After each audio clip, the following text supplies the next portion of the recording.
Hey everybody, we are now on episode number 49. And for the continuation of our subject on the state of sin, so tutuloy lang natin, no? Yung state of sin under spiritual slavery. So yung third niya ay yung hardening in sins, no? So and likewise, hardness of heart. When we are in bondage to sin, no, like from our past lesson, ay talagang yung puso ng taong makasalanan patuloy na gumagawa ng kasalanan. Kasi nga, under slavery na, no? Talagang alipin na ng kasalanan, no? Yung slavery, no? Na tinatawag kapag ikaw ay patuloy na nagpapasakop sa kasalanan at gumagawa ng pagkakasala, tumitigas na yung puso, no? Ng bawat isa sa atin as we continue on sinning. There would come a time, at nangyayari ito sa maraming tao na tumitigas na yung puso. Hardening in sins because of sin. Likewise, hardness of heart acquired. Paano ito nangyayari? It is being acquired by continual acts of sinning. Patuloy sa paggawa ng kasalanan na nabihasa na, nasanay na, naging normal na nga. Sabi nga no, ni Job ay parang umiinom ka lang ng tubig sa araw-araw ang paggawa ng kasalanan. Normal na. No, nandoon na sa sistema ng katawan ng tao makasalanan.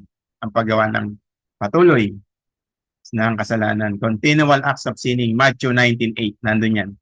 Hardness of neck. Pag sinabing hardness of neck, hindi na literal na tumitigas yung leeg. Talagang pinakikita lang dito na talagang may stubbornness, katigasan ng ulo ito. Constant, blatant, talagang sinning before God. Kitang-kita na, no? At patuloy pang ginagawa. Exodus 32 verse 6, 2 Chronicles 36:13. By which they are hardened and determined in their heart. May determination na sa puso, no? Talagang sinasadya na, no?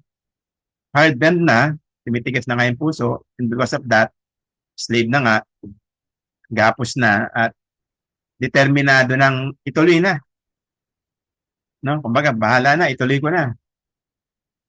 Come what may, determine to sin, to commit sin in their heart. Mula sa puso, sa isip, hubungan na yung manifestation sa kanyang flesh, yung paggawa ng kasalanan. No? Ezekiel 2:4. And they make their face harder than a rock.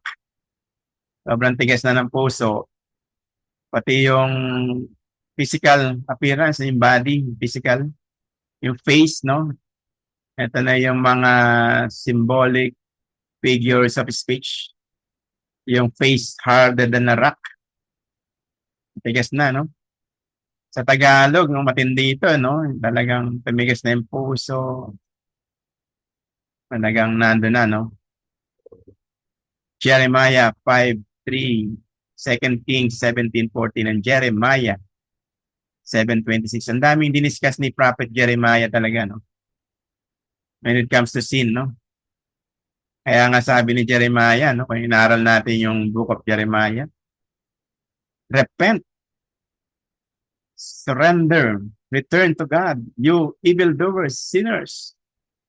Kaya nga from youth, yung evil works, wicked imagination of the heart, committing evil, no?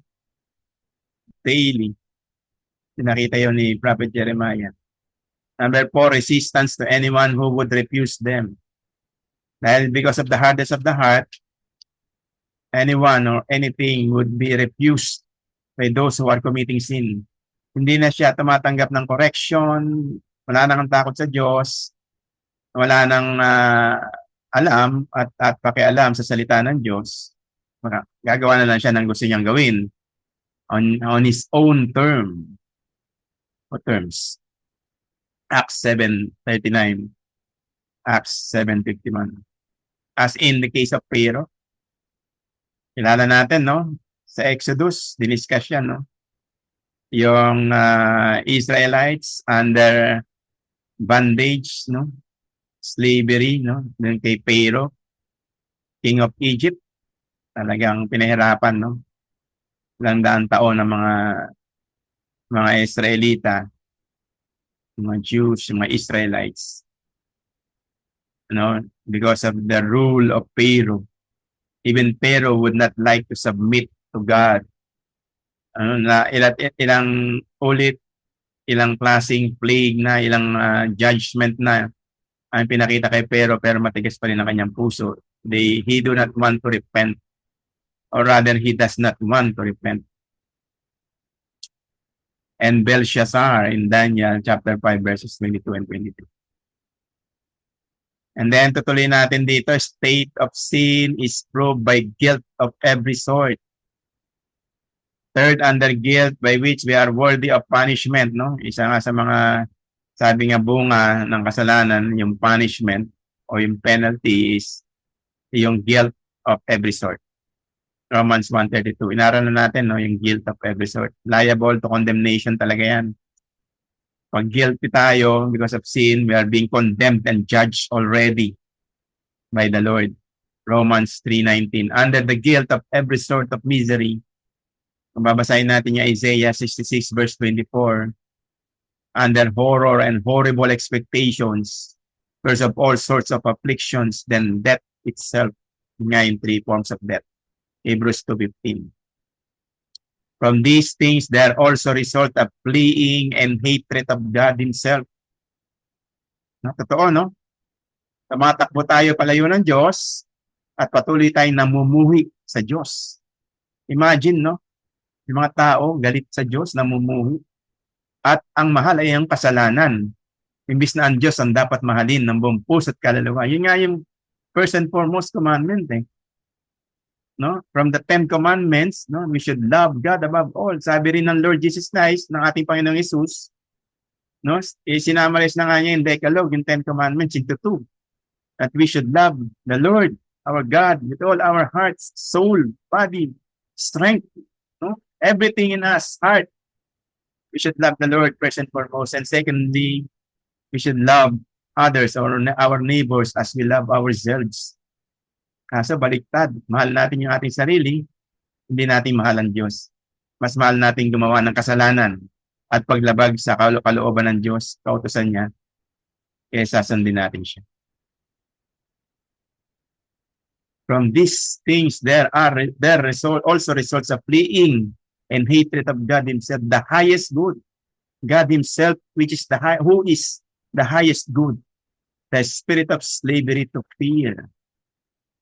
Romans 8:15, hindi tayo takot sa Diyos, mga makasalanan. And the spirit of timidity, 2 Timothy chapter 1 verse 7. Now, I think the last part, which is episode number 50, on our next lesson, next meeting, i-discuss ko sa inyo yung state of sin, which is being proved by total powerlessness, and that would end our lesson for the subject on the doctrine of sin. See you on our next meeting. God bless everybody, and to God alone be all the glory. Thank you so much.